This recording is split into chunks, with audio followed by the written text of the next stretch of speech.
suis née en Haïti. J'ai grandi, on va dire, la moitié de ma vie en Haïti. Après, je suis arrivée en France vers 13-14 ans. Donc, je mange beaucoup haïtien. J'écoute le compas, qui est la musique haïtienne. Avec ma mère qui ne parle pas très bien français, on se parle qu'en créole. Et comment dire, c'est en moi en fait.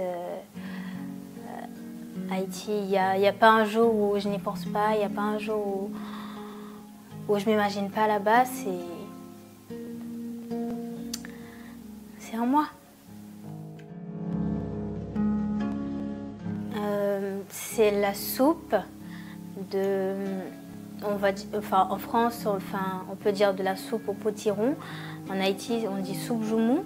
C'est traditionnel le 1er janvier, tout le monde le fait.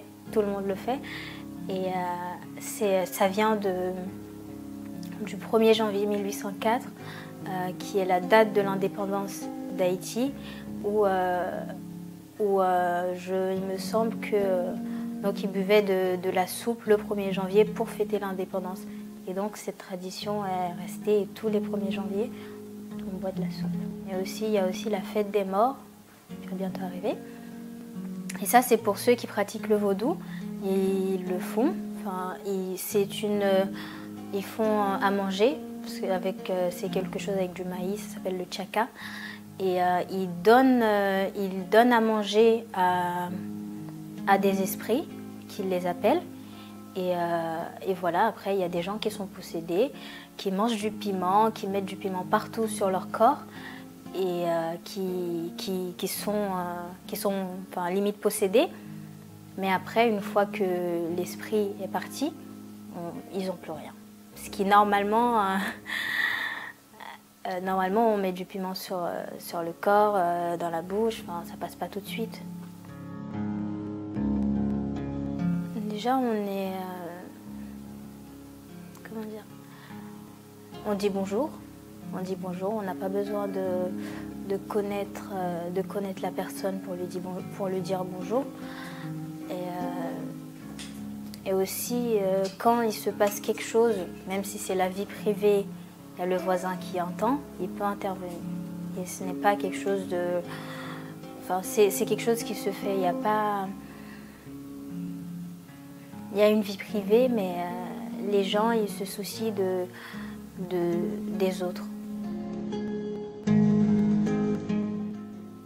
Le fait que les femmes haïtiennes soient très fortes, elles sont fortes mentalement, physiquement, elles assument beaucoup de choses, parfois toutes seules ou à deux, mais en général ce sont elles qui tiennent le foyer, tout ça. Et puis le fait qu'on soit le premier pays noir qui a été libéré de l'esclavage. On a été le premier pays noir à avoir notre indépendance. Le fait que certains parents qui sont vraiment dans le besoin cherchent le meilleur pour leurs enfants et ils trouvent des familles qui sont un peu plus aisées et peu scrupuleux à qui ils confient leurs enfants pour qu'ils puissent aller à l'école ou des choses comme ça. Et ces familles-là, ce qu'ils font, c'est qu'ils utilisent cet enfant en tant que bonne.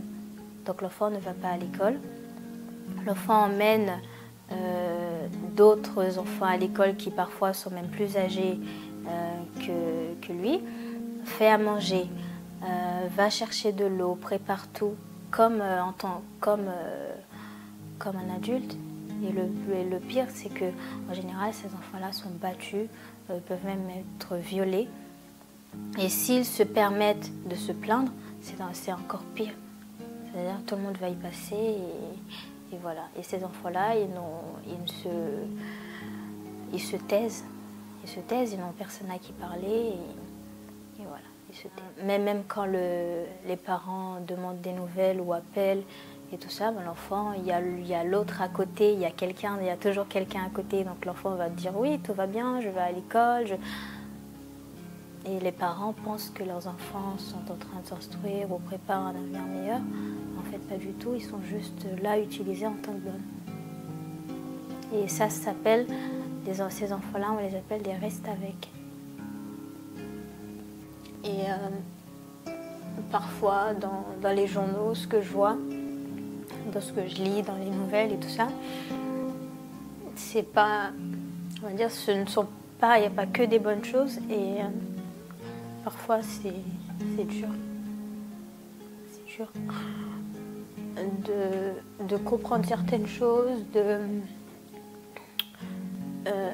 vivre, comment dire, enfin de voir le regard que certains étrangers ont